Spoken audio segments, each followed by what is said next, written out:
देश के कई हिस्से बाढ़ से बुरी तरह प्रभावित हैं। इसमें बिहार राज्य में सबसे ज्यादा तबाही मची है। इस राज्य के 16 जिले बाढ़ से बुरी तरह प्रभावित हैं। राज्य के करीब 75 लाख लोग बाढ़ के कारण अपनी जिंदगी में फिलहाल बुरा दौर देख रहे हैं। वहीं उत्तर प्रदेश के बहराइच जिले की तस्वीर भी कुछ ऐसी ही है।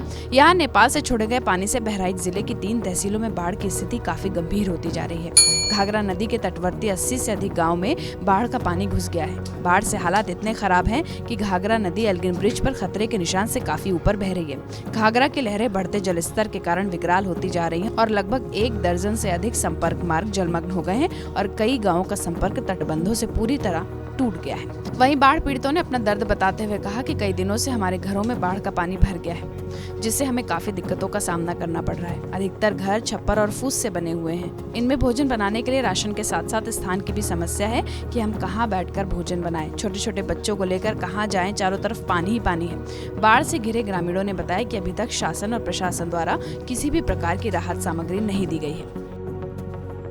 दूसरी तरफ महाराष्ट्र में पिछले कई दिनों से हो रही मूसलाधार बारिश की वजह से सांगली और कोल्हापुर दोनों जिलों में बाढ़ का खतरा बढ़ गया है। आपको बता दें कि सांगली में कृष्णा नदी का पानी 32 फुट तक पहुंच चुका है, जबकि खतरे का निशान 40 फुट तक है। महज 8 फुट दूरी पर है। फिर भी घरों में पानी भर गया, जिसमें से करीब 40 लोगों को एनडीआरएफ की टीम ने वहां से दूसरी जगह पर भेजा।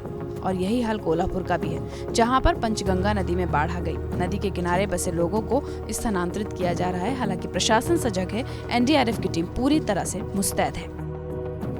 तीसरी तस्वीर मध्य प्रदेश के जबलपुर की भी है। यहाँ पर कई घंटों की बारिश से जबलपुर में अनेक कॉलोनियां पानी में डूब गईं। तिलहरी के चैतन्य सिटी का हाल ऐसा है जहाँ नाव चलाने की नौबत आ गई है। हालांकि होमगार्ड और एसडीआरएफ की टीमें लगातार लोगों का रेस्क्यू करने में जुटी हुई हैं। उन्होंने करीब 2 दर्जन परिवारों को सुरक्षित स्थानों पर पहुंचाने का काम किया।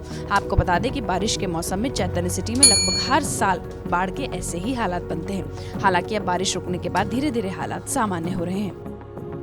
बिहार की बात करें तो बाढ़ का पानी दरभंगा जिले में लगातार नए नए इलाके में फैलता जा रहा है। लेकिन दरभंगा के कुशवेश्वर स्थान पूर्वी इलाके में पिछले 1 महीने से बाढ़ का पानी अपना कब्जा जमाए बैठा है। पूरा इलाका समुद्र सा बन गया है। इलाके की नदियां, सड़कें, गलियां, खेत खलिहान सब बाढ़ के पानी से एक बराबर जैसे लग रहे हैं। वहीं लोगों की अब सरकारी मदद की आस भी टूटने लगी। दरअसल बाढ़ का पानी कुशवेश्वर स्थान के केवटगामा पंचायत के महादलित टोला दिघही पार के लोगों के लिए किसी काल से कम नहीं है। बाढ़ के पानी ने गरीबों के घर द्वार सबको तबाह कर दिया। कई घर डूब गए तो कई घर पानी में समा गए। यहाँ रहने वाले तकरीबन 1000 लोगों के हालात बद से बदतर हैं, लेकिन सरकार और प्रशासन बेखबर है। लोगों की माने तो इतने दिनों से बाढ़ के पानी में रहने के बावजूद यहाँ एक सरकारी नाव तक नहीं दी गई, न ही कोई सरकारी सुविधाएं। लोगों ने आरोप लगाया कि सुविधा देना तो दूर, कोई सरकारी अमला देखने तक नहीं आया कि गाँव के हालात कैसे हैं। 5वीं तस्वीर बीजापुर की है। आसमान से बरस रही आफत के चलते बीजापुर कुटरू मार्ग पर कई पेड़ धराशायी हो गए। इलाके के अधिकतर गांव बाढ़ की जद में है। यहाँ से जो तस्वीरें आई वो चिंताजनक है। यहाँ कुछ लोगों ने पेड़ों पर चढ़कर अपनी जान बचाई। हालात जिला मुख्यालय से सटे गाँव में भी बिगड़े हैं। कोकड़ा पारा में घर के बाहर खड़ी स्कॉर्पियो को अचानक आई बाढ़ बहा ले गई।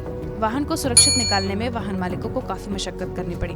इधर चिंतावागु नदी उफान पर होने से भोपालपट्टनम, ताड़लागुड़ा, हैदराबाद रूट पूरी तरह से बंद है। वहीं भोपालपट्टनम में इंद्रावती का जलस्तर खतरे के निशान पर पहुंच गया है। दूसरी ओर बीजापुर गंगालूर मार्ग पर पोंजेर और चेरपाल रपटा डूबा हुआ है।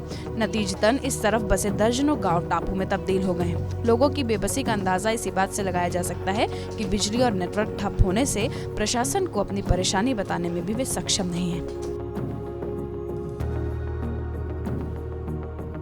परवाह देश की, सोमवार से शुक्रवार रात 10 बजे TV9 भारतवर्ष पर।